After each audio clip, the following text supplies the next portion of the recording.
Hello and welcome to our Hangout on Air. I'm Mary Beth at the Law of Attraction Club, and we're on the web at the loaclub.com. On these Hangouts, we collaborate with our friends Tara. This Hangout is usually the summary of our theme for the week and continues on our member conference line. Today's topic is Law of Attraction explained in terms of what you know and expect. You can get invites to our open calls, which we offer periodically, and our powerful free letting go process by going to the loaclub.com. So now we are going to welcome Tara, who will be coming through Robin. So we welcome all of them. So over to you, Robin and Tara.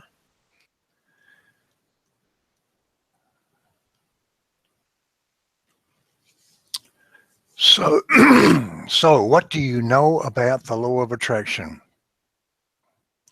Michael Losier, in his book Law of Attraction, defines it as you attract into your life, wanted or unwanted, that which you give your energy, focus, and attention. This definition is a good start as an introduction to the key concepts. It's your thoughts that control your life, and positive thoughts attract what you want, and negative thoughts attract what you don't want.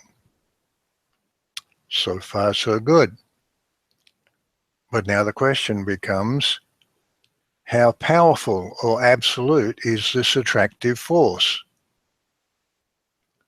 The corollary to the law is, there's nothing you cannot be, do, or have, and nothing you cannot change. And this leads us to the rock on which many LOA gurus founder. If that corollary is true, and it is, and if therefore you can have the world be any way you want it to be, and you can, then so can all those other people in your life, many of whom will want it to be different. So for as long as you believe the world is something external to you and shared by everybody, it means that by definition, you're competing with the desires of everybody else. And as you go down that road, the law of attraction gets watered down until it's simply not much of anything. So here's the first key concept to get your mind around. And yes, we know it sounds radical, but it's simple. There is no the world, and it's not out there. It's your world, and it's inside you, like a movie playing in your mind. In shooting a movie, there are usually many different takes, versions of each scene. The movie you get to see is the result of editing room choices made about what to include in the final product. Similarly, your world exists in many versions. When you choose to go left at the fork, there's an equally valid version of you that goes right. By the nature of the consciousness you have chosen in order to play this game, it's like you're in one movie theater watching one version. It's the one that matches your belief choices. That particular version of your world intersects with the matching version of everybody else's worlds. And those intersections create the illusion of one continuous, external, shared world. But it's not. It's an inside job. Abraham through Esther Hicks call that your own vibrational island. And those are good words. The way Abraham described the law of attraction is, that which is like unto itself is drawn. Like attracts like. You get what you think about, whether you want it or not. Nothing merely shows up in your experience. You attract it all of it. No exceptions. You're like a magnet attracting the essence of that which you are thinking and feeling. And so if you are feeling fat, you cannot attract thin. If you feel poor, you cannot attract prosperity, and so on. It defies law. To attract something new, you must make a new decision and line up with it. Your attention to it includes it in your vibration. And if you hold it in your attention or awareness long enough, the law of attraction will bring it into your experience. Once again, good words. But what does it mean to line up with your new decision? And how long is long enough? The Abraham answer is that there's a manifestational lag, a buffer of time between when you begin to think about something and the time it manifests. We submit that to really answer those questions, you need to understand that you have a conscious mind and what we call, for want of a better term, your subconscious mind. All new belief choices are made consciously. Then you practice them and store them away in that subconscious of yours.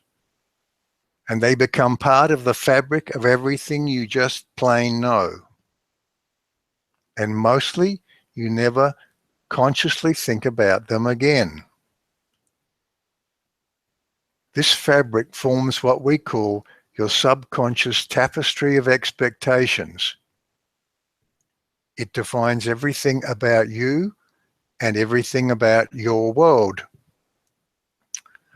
When you woke up this morning, which is to say, when you re-entered this game by stepping once again into conscious awareness, the bed, the floor, the walls, time and gravity and the whole shooting match were all there instantly. Not because you woke up into an existing external reality, but simply because you knew at all levels within you that they would be. And that knowing is the screenplay of your internal movie. There was no energy, focus, and attention required. Your expectations were aligned with that result. And when you are in alignment, there is no manifestational lag. So if you make a new belief choice and there's nothing in your expectation tapestry that contradicts that choice, manifestation is immediate. But if your choice is at odds with what you subconsciously know to be true, manifestation will not occur until you practice that new belief into a new subconscious habit of thought. It takes intention and commitment and focus and confidence and being compassionate and understanding with yourself. If your new choice is that money flows easily to you, but your deeper knowing is that money doesn't come out of nowhere, it takes some practice to get to alignment, to get to a new deep knowing of that new truth about you and your world.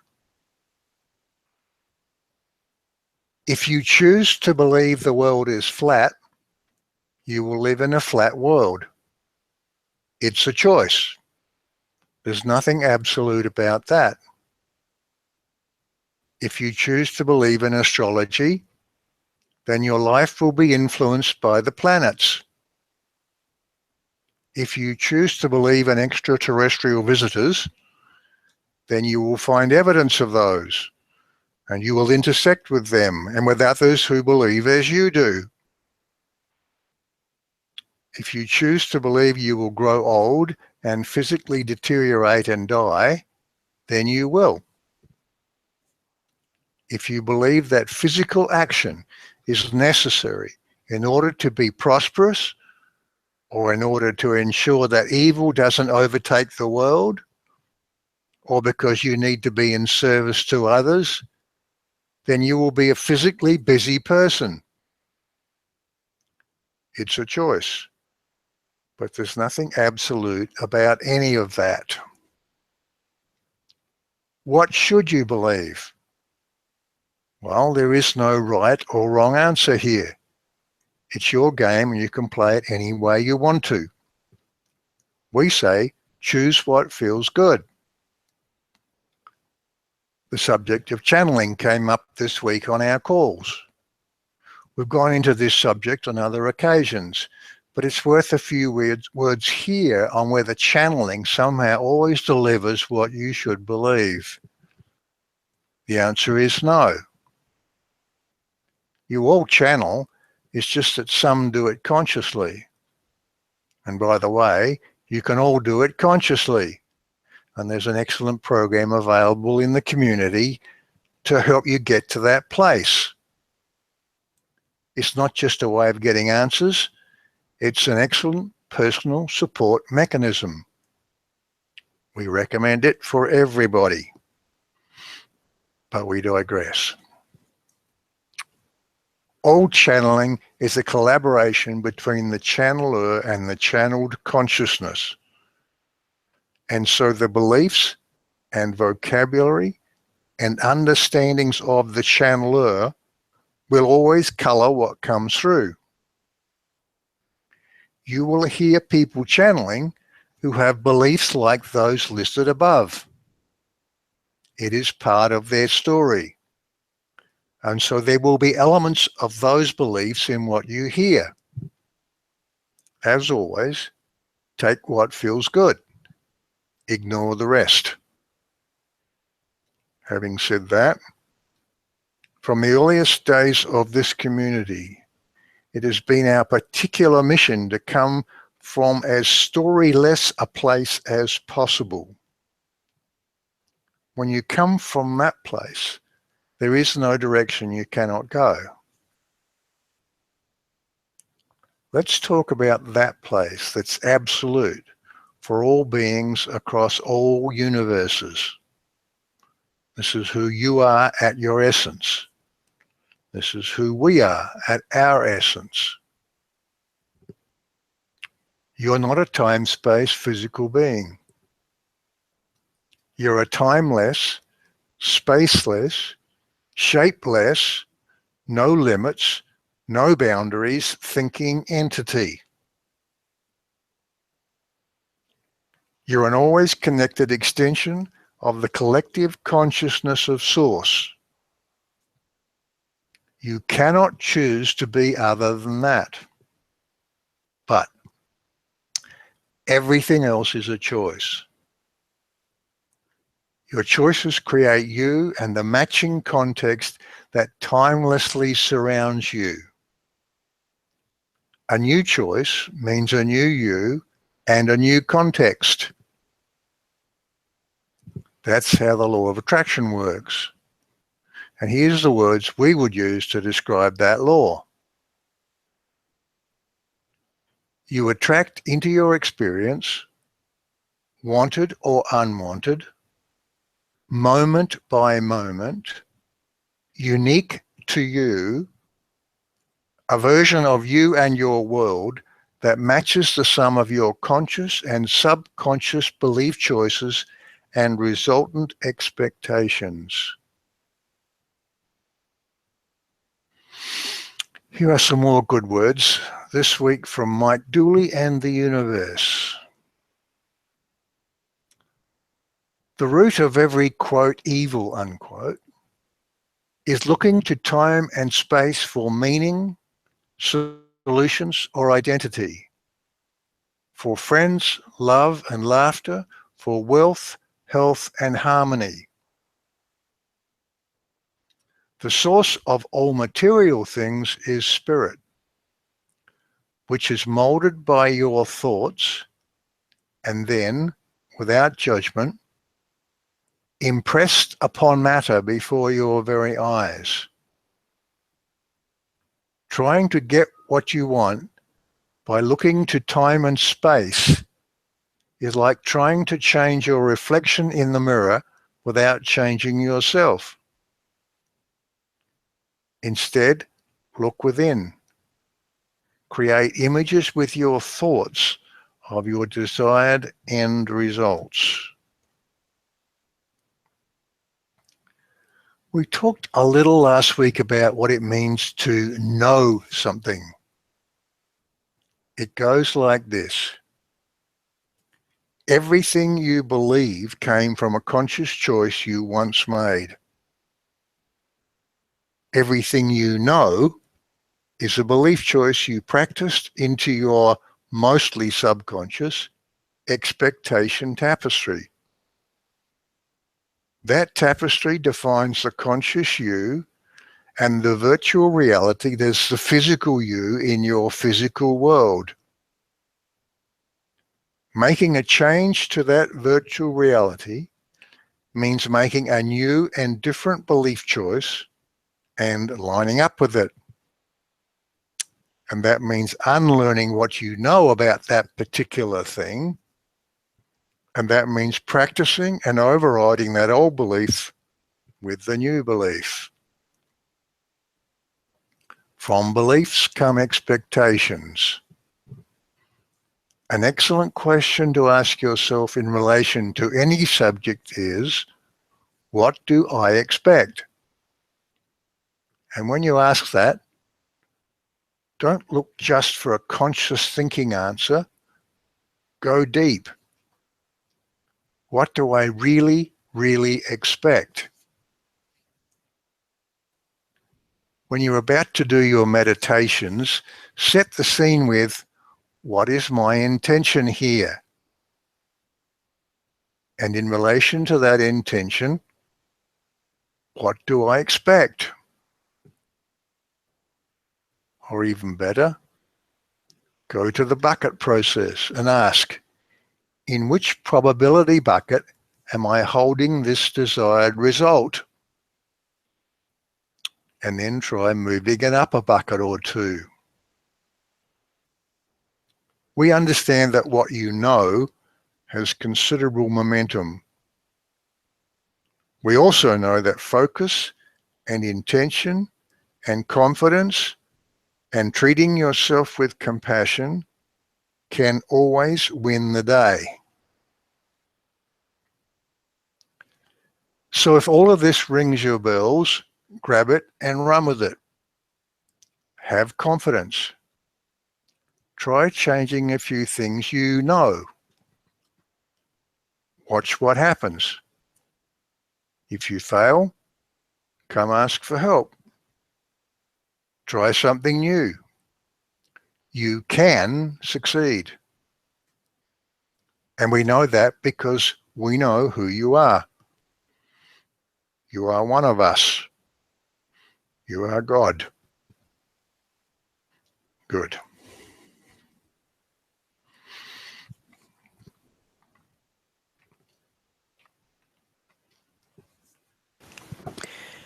This Hangout on Air was the summary of our theme for the week. We do 3 live calls a week with Q&A for our members on Tuesdays, Thursdays, and Saturdays.